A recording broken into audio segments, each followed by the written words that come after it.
A todos nuestros hermanos, muchas gracias por sintonizarnos una vez más. Recordemos que a partir del día 27 de febrero vamos a tener una campaña que yo espero que sea una gran bendición. Estoy orando mucho por ella. El pastor Amado Sánchez va a compartir una campaña en todo el distrito. Una campaña que vamos a estar a través de 3 medios.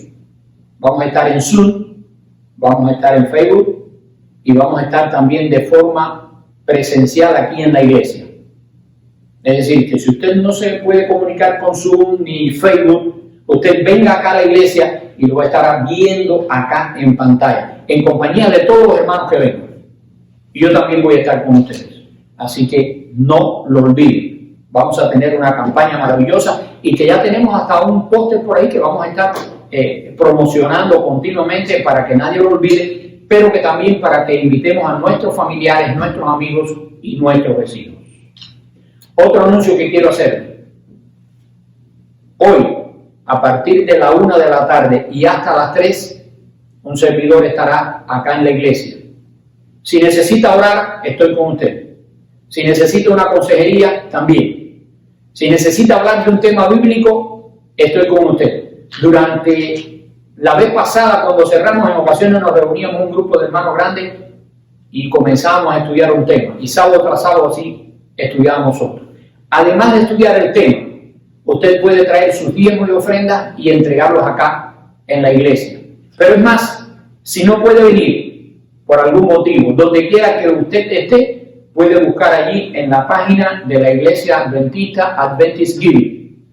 Busca la iglesia de Mercedes y usted allí puede depositar sus diezmos y ofrendas de forma online.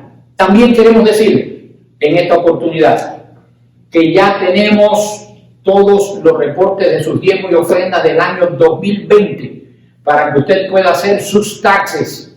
Ya lo tengo conmigo, mañana los empiezo a entregar. Así que en cuanto usted lo reciba, lo toma consigo, le pone todos los otros documentos que faltan, llama al tesorero de la iglesia, Amado, se pone de acuerdo con él y en cuestión de un par de días ya tiene sus taxes hechos. Así que usted sabe, venga, que aquí lo va a resolver todo en su iglesia de Mercedes.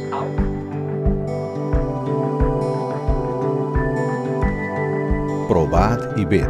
Historia de hoy. SOS Beirut.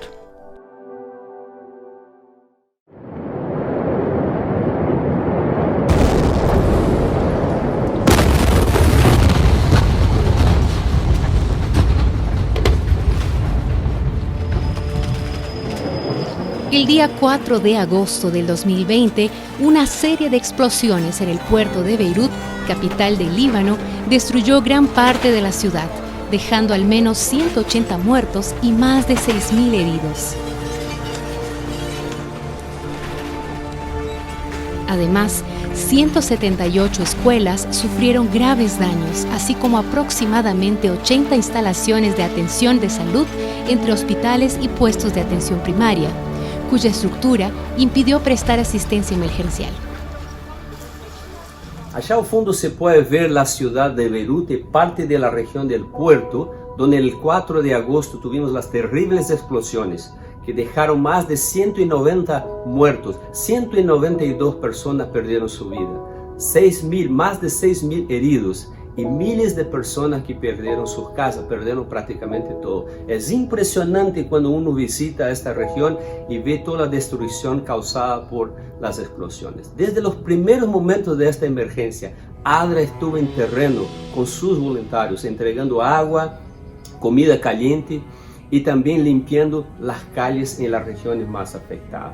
Después de esto, ADRA también ha ayudado cientos de familias con caja de alimentos y también tarjetas de alimentación. Y ahora, en los próximos 4 meses, 1.000 familias recibirán de ADRA una tarjeta para poder ir al supermercado y poder comprar su comida. También estamos apoyando a 470 familias con una cantidad de dinero para que puedan hacer pequeños reparos en sus casas. Y además de esto, estamos enviando desde Estados Unidos 2 containers con materiales médicos básicos para los 2 hospitales más afectados por las explosiones aquí en la ciudad de Beirut. Personas capacitadas de todo el mundo fueron para Beirut a auxiliar en la coordinación de acciones de ayuda humanitaria que ya se estaban ofreciendo. Yo quiero aprovechar la oportunidad para reconocer y agradecer una vez más el apoyo de la División Sudamericana de la Iglesia Adventista, también de la Red Nuevo Tiempo de Comunicaciones que se suma a ADRA en la campaña Juntos por el Líbano, y también a cada uno de nuestros apoyadores, de nuestros donantes. Tu donación, tus oraciones hacen una gran diferencia aquí en la ciudad de Beirut. Por favor, siga orando y donando para que ADRA pueda seguir siendo las manos y los pies de Jesús aquí en esta ciudad. Muchas gracias y que el Señor les bendiga a todos.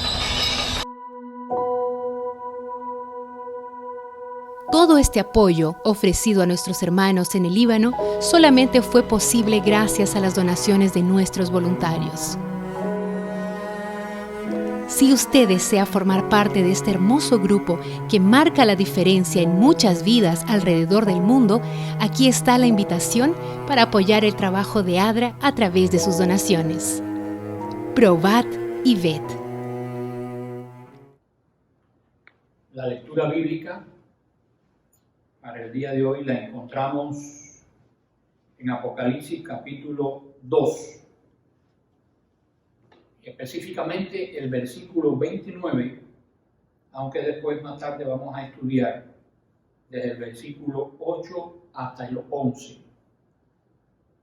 Y leo para ustedes: yo conozco tus obras y tu tribulación y tu pobreza, pero tú eres rico, y la blasfemia de los que se dicen ser judíos y no lo son, sino sinagogas de Satanás. Palabra de Dios. Queridos hermanos, siguiendo la temática de hace un par de sábados atrás, vamos a estudiar con respecto a la iglesia de Esmirna. El mensaje a la iglesia de Esmirna es el más corto. Sin embargo, tiene uno de los elogios más importantes dentro de las 7 iglesias. Al dirigirse a Éfeso, se refiere a sí mismo como el que tiene las 7 estrellas en su mano derecha y se pasea en medio de los 7 candeleros de oro. Nos da a entender algo maravilloso, que a pesar de que las iglesias estuvieron pasando por momentos críticos, y hoy también los podemos estar pasando, su provisión es fiel para con cada uno de nosotros, hoy también en día. A Esmirna enfatiza su naturaleza eterna. Le dice así de la siguiente manera en el versículo número 8, el primero y el postrero, o también queremos decir el primero y el último, lo que pudiéramos llamarle eternidad de Jesús, su muerte por nuestros pecados y también su resurrección para darnos vida eterna. Para la iglesia de Esmirna, una iglesia perseguida, le dice: conozco tus sufrimientos. Esta es una iglesia que ha sido muy perseguida, y como lo dice así realmente en la palabra de los versículos 9, no aparece en los manuscritos originales. En este caso, no hace énfasis a la fidelidad en las obras de la iglesia, que sin lugar a dudas eran muchas, sino al hecho de que habían aportado mucha o habían soportado mucha persecución. La lectura correcta debe ser: yo conozco tu tribulación y también tu pobreza. El sustantivo tribulación significa asedio, presión, cualquier cosa que carga el espíritu. El Señor conocía el asedio y la presión que los creyentes de Esmirna estaban sometidos por los enemigos del cristianismo. Cuando nosotros vamos a Éfeso, nos encontramos que la iglesia de Éfeso también había sufrido y se le decía que a pesar de su sufrimiento había tenido paciencia. Notemos que a través de los tiempos la iglesia ha tenido que enfrentar persecución, pero a la misma vez la iglesia ha tenido paciencia. Y además de la paciencia, ha trabajado arduamente por amor del nombre de Jesús y no ha desmayado. Ahora, a Éfeso se le dice que ellos habían retenido a aquellos que tenían la doctrina de los nicolaitas. ¿Quiénes eran los nicolaitas? Todo parece indicar que los nicolaitas eran seguidores de un tal Nicolás que se le nombra allí para atender a las dudas en los capítulos de Hechos 6. Pero todo parece indicar que Nicolás comenzó a presentar una doctrina no conforme a la de nuestro Señor Jesucristo. Debemos entender que tal y como lo decía el apóstol Pablo, en los últimos tiempos vendrán falsos maestros, falsos pastores, que podrían descarriar o podían engañar a la grey. Notemos algo, que la mayor oposición de la iglesia no viene desde afuera, sino que viene, ¿cómo? Viene desde adentro. Es decir, que entonces Nicolás o los nicolaitas vinieron desde adentro. Es como sucedió con el profeta Balaam, que trató o ayudó a Balac a hacer caer al pueblo de Dios en pecado. Pero notemos que tenemos un Dios tan grande que cuando nos quiere demostrar una verdad aún tan maravillosa, es capaz de utilizar a los elementos irracionales. Y en este caso, nosotros recordamos que llegó el momento en que hasta una mula habló y le tuvo que decir: ¿por qué me maltratas de esta manera? Y Dios nos puede mostrar a través de los tiempos las diferentes formas en que nosotros tenemos que actuar ante la tribulación. Quiero que vayamos por un momento ahí al versículo número 10, para después regresar al versículo 9. Dice: yo conozco tus obras y tu tribulación, conozco también tu pobreza. Y saltamos ahora un momentico al 10 para regresar al 9. No temas en nada de lo que vas a padecer. He aquí, el diablo echará a algunos de nosotros en la cárcel, para que seáis probados. Y notemos que podemos decirlo así, categóricamente. Solo hay un camino de la salvación, el Evangelio de Cristo Jesús. Cualquiera iglesia, aunque se reúnan en el nombre de Dios, aunque estén utilizando la Biblia o parte de ella, si no presentan el Evangelio de Cristo Jesús, podemos decirlo así, no siendo categórico, pero para que te analices en el lugar que puedes encontrarte, son iglesias de Satanás. Solamente hay una verdad. ¿La verdad de qué? De Cristo Jesús. Cuando estuvo aquí en esta tierra, predicó, hizo lo bueno, sanó, ayudó a los necesitados, hizo maravillosos milagros, compartió alimentos. Aún le trataron de poner trampas y le decían que si en día de sábado era lícito hacer el bien. Aún le preguntaban cosas para hacerlo caer. Pero Jesús conocía la intención y el pensamiento de cada uno de ellos. Esmirna era pobre, pero a la vez era rica, porque además de la persecución física, de la impresión que había sufrido la iglesia, también sufrió una persecución o un momento difícil financieramente. Esmirna no era solamente una ciudad comercial, sino también una ciudad de corporaciones que regulaban estrictamente las actividades de aquel momento de manera muy parecida a lo que hacen los sindicatos en la actualidad. Pero sucede algo.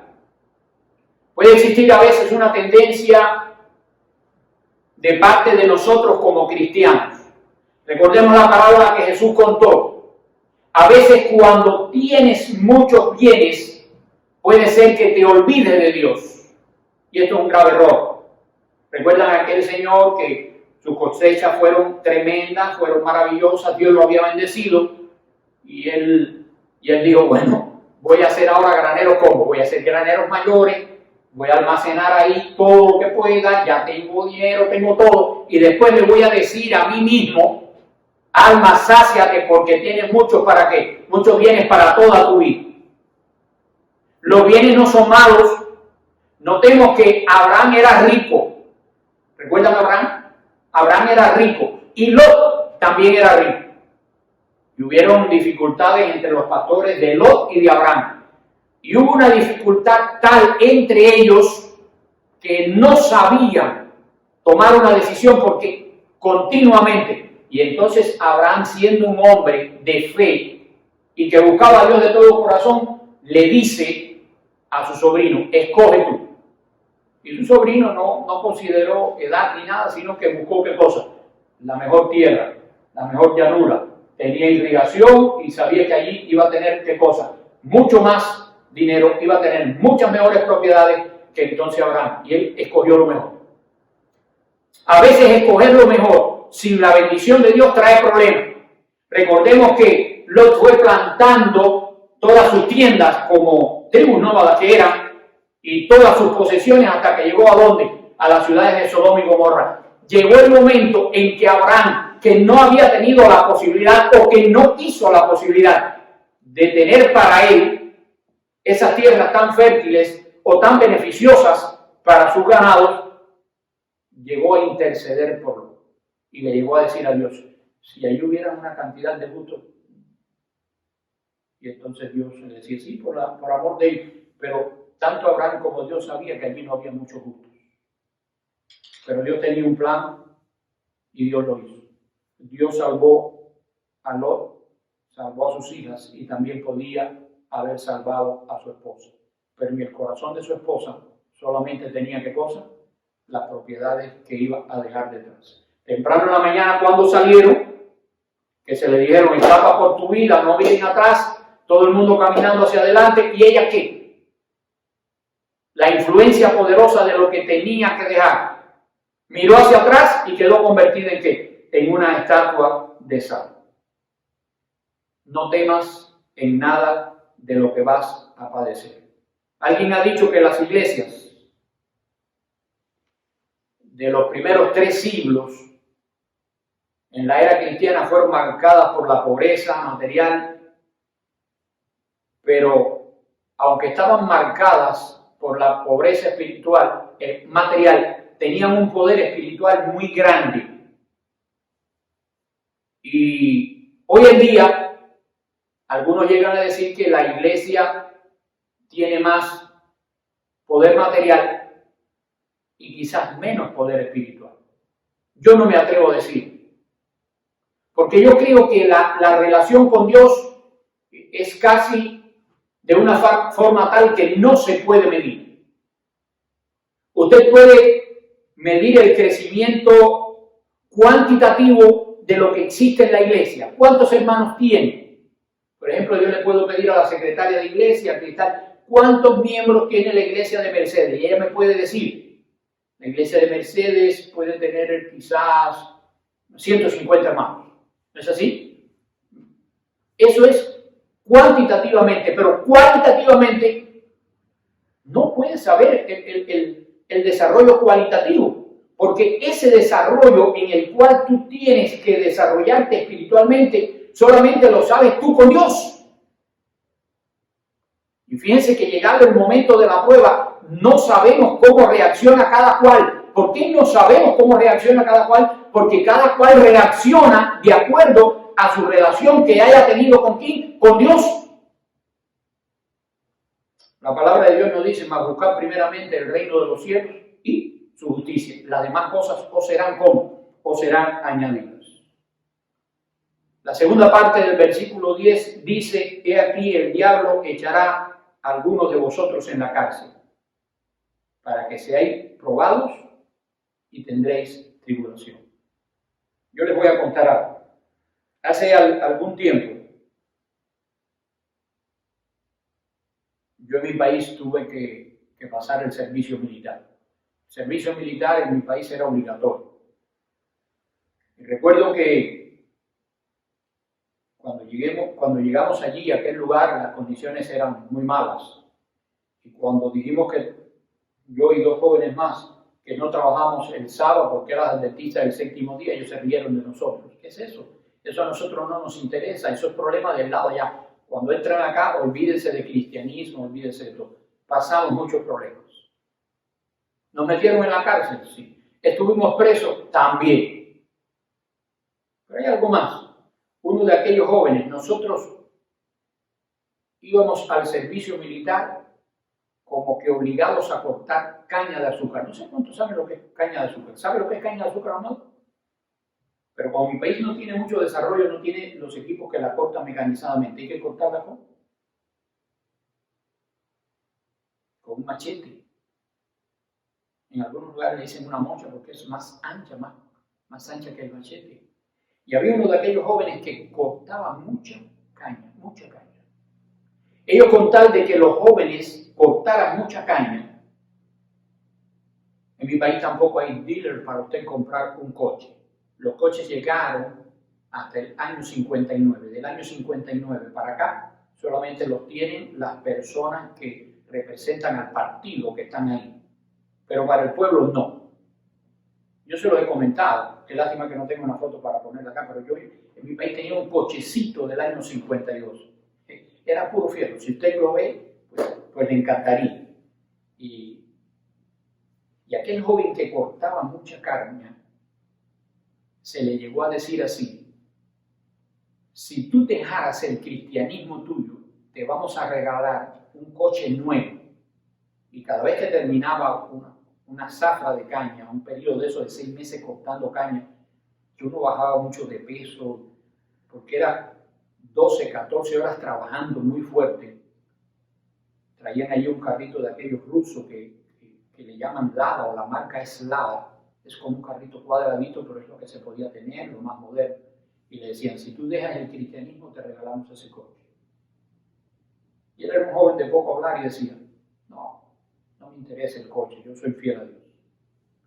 Y todo el tiempo que estuvimos allí en el servicio militar, yo recuerdo mucho a ese joven con cariño, porque fue fiel a Dios. Y nunca se dejó cambiar por un coche. Y fíjense cómo dice el versículo, sé fiel. Pero sucedió algo, que un día salimos. Yo recuerdo que yo me casé, el otro joven que se llamaba Eddie se casó también, tiene una linda familia también, están en la iglesia. Pero este muchacho, el que más cortaba caña, también se casó con una buena muchacha, tuvo 2 hijos. Y le iba bien allí en la iglesia. Pero qué triste. Llegó un día que comenzó a practicar la doctrina de Balaam, que le dio a Balaam, ya que no lo hemos podido hacer caer en pecado, haz que las jóvenes tuyas se mezclen con los jóvenes de Israel. Y en lo que aparentemente luce algo insignificante, veremos que dará resultado. Porque en un inicio se van a mezclar entre ellos y más tarde las jóvenes tuyas le van a pedir a ellos que participen de sus costumbres religiosas, es decir, que iban a practicar el paganismo.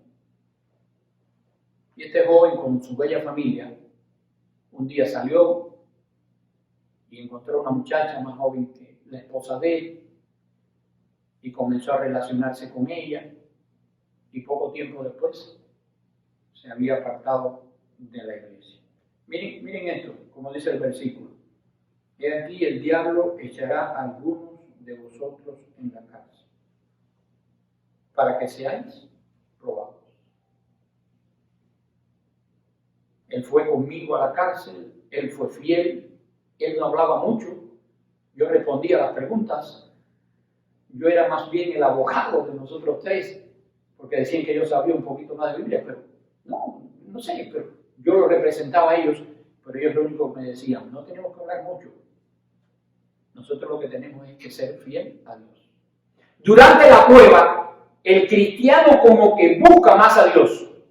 Pero cuando se acaba la prueba, cuando se acaba el momento difícil, cuando llega el momento un poquito de prosperidad, entonces ¿sabe lo que hace el cristiano?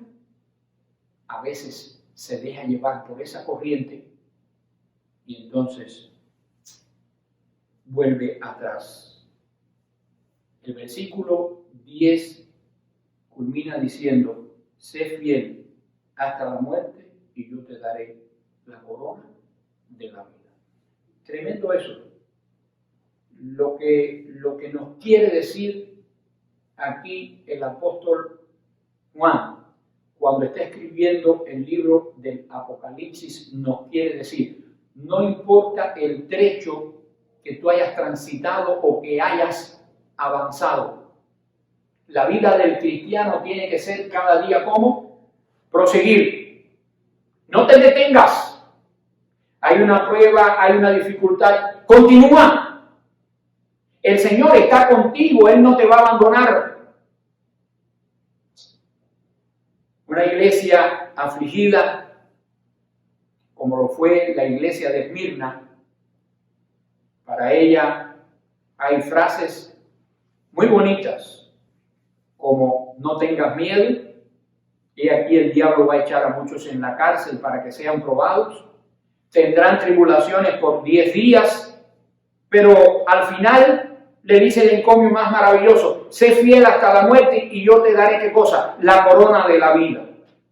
Y para concluir en el versículo 11, notemos, cuando nosotros analizamos el mensaje a cada una de las iglesias, nosotros vemos Éfeso más grande, Pérgamo más grande, Tiatira más grande, Sardis. El mensaje más pequeño es a la iglesia de Esmirna, pero escuchen qué bonito. El que salga vencedor no sufrirá daño alguno de la muerte segunda. ¿Cuál es la muerte segunda? La muerte eterna. Porque la primera muerte puede ser que alguno o la mayoría de nosotros tengamos que participar de ella, porque si nuestro Señor Jesús no ha venido, nuestros cuerpos se desgastan, envejecen. Pero la segunda muerte es aquella que no tiene opción. Son aquellos que no han creído, son aquellos que no se han preparado, son aquellos que han negado completamente a nuestro Señor Jesús. Mis queridos amigos y hermanos, la iglesia de Esmirna proporciona un ejemplo digno de imitarse.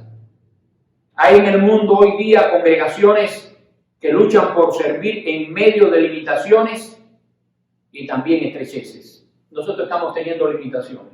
Esta pandemia nos ha puesto prácticamente contra la pared. Hoy en día usted puede ver una parte del rostro o quizás la mitad. Hay congregaciones que tienen que enfrentarse hoy en día a más que las limitaciones. Tienen que enfrentarse al paganismo, tienen que enfrentarse al gnosticismo, tienen que enfrentarse al fanatismo religioso, y todavía en el mundo hay lugares donde el testimonio de nosotros los cristianos se paga hasta con la propia vida.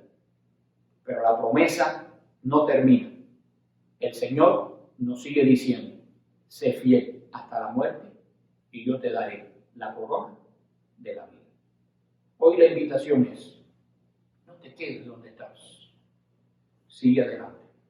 El Señor tiene para ti una promesa maravillosa. No dejes que tus sueños se apaguen. Cuando tú dejas de soñar, tú mueres.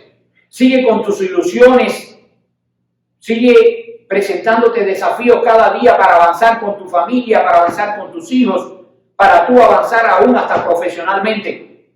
Pero a pesar de todo eso, lo que estés haciendo para tu vida cotidiana, deja un espacio para que cada día que acuérdese de que en Cristo Jesús hay salvación y vida eterna. Recuerda las palabras finales del versículo 10. Sé fiel hasta la muerte y yo te daré la corona de la vida. Yo en esta mañana le digo, Señor, estoy aferrado a la corona de la vida. Dame un lugar contigo. Él nos lo dará y estaremos con Él muy pronto, por siempre, por la eternidad. Que Dios nos bendiga a todos. Ahora, le invito a inclinar su rostro para despedirnos con una oración. Padre de amor que estás en los cielos, vemos las características de la iglesia de Éfeso.